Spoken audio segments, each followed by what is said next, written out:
Welcome home, racing fans. We're taking a look at the latest from Scalextric. Just came to my door here. This is the Ginetta G60-LT-P1. I'm not much into the modern Le Mans. I had to look this car up. I don't know much about them.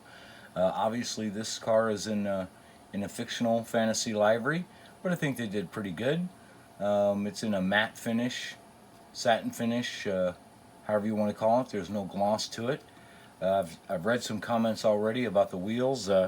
Yeah, they're you can see them, so we might do something about that later. But overall, it's a nice little LMP car, just a simple car, and I like simple.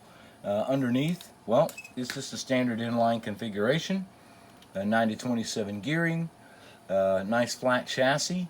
I've had some experience with these LMP cars before like this, and I got to tell you, you really can tune these things to be some fast movers. So I'm looking forward to that. We're going to change out the tires here. We're not going to do too much for our wood track, but overall, just a simple car. I give Scalextric kudos for doing something different. As you can see, it's lighted up here up front too, as an LMP Le Mans car should be. So overall, I think it's an interesting car. If the series, if the genre interests you, then well, this car might be for you. So let's give it some tuning, and then we'll give it a road test. Okay, so I just had to share this. For plastic press-on wheels, you can see a little bit of wobble here.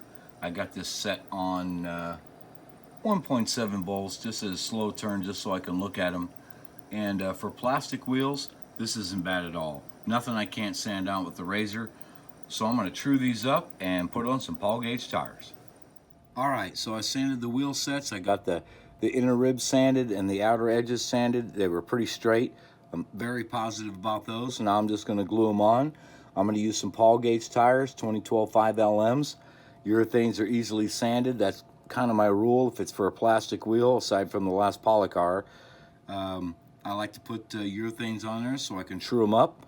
I'm just using some simple cheap nail polish found at your local dollar store. Hanson's, Hard as Nails, Super Glue, you guys.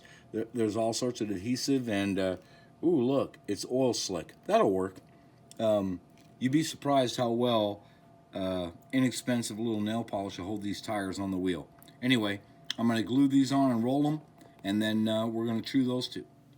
Okay, so we finished sanding the tires. Just an overview of what I've done with the car.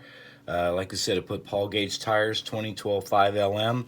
I glued those on with our nail polish. I rolled them to make sure they were fully seated, let them set for about an hour, and then I sanded them in the tire razor. Now I used 1200 grit on my block right here. Gives it a nice smooth surface there. It's going to change when we get out on the track, of course, but that's what I kind of like to use to get a nice finish there. And then on the inside edges, with urethane tires, there's always a little bit of flash molding on the inside. So while it was in the razor, I just used an emery board and I cleaned those edges off, made sure they're round, no hard edges. Going to the rest of the chassis, you can see I've added a little bit of lead on each side of the motor.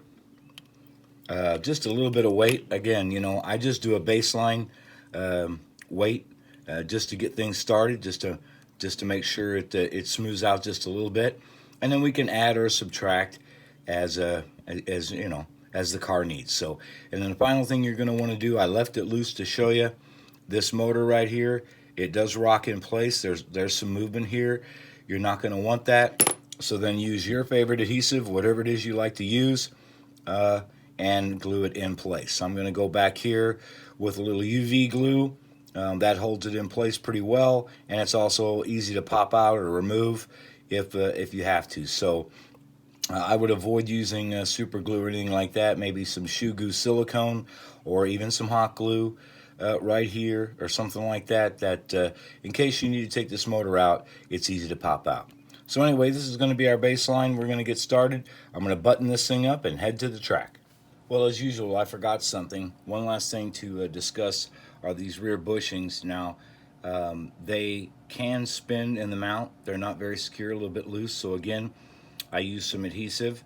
You're going to want to use shoe goo or hot glue UV glue, whatever, something that'll hold it in place, but that if you need to pop these out, you can. And with those types of adhesives, they're pretty secure, but you can pop them out. But anyway, if you're going to stick with the stock setup, you're probably going to want to glue these in place.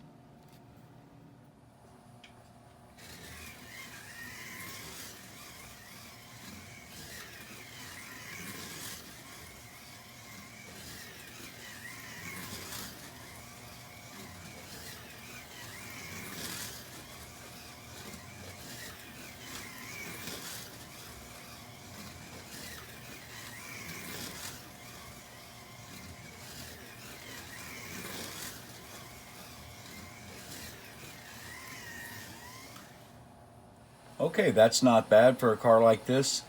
Simple Scalextric car, just a tire change, a little lead. 3.851 best lap, average 3.89. I just did a quick 7-lap burst here. I've been practicing with it, but you know, that's not bad for this car, especially when you consider there's a lot more tuning you can do. You advanced guys know all about that. So I'd say as a LMP platform, this is a pretty good car.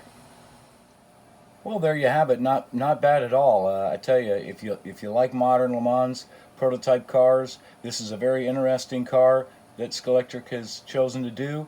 You know, it looks pretty good. Nothing's perfect, of course, but looks pretty good on the outside, and you know, it runs pretty good, just with a little bit of tuning, some tires, a little bit of weight. Now, of course, this is non-magnet on our wood track here.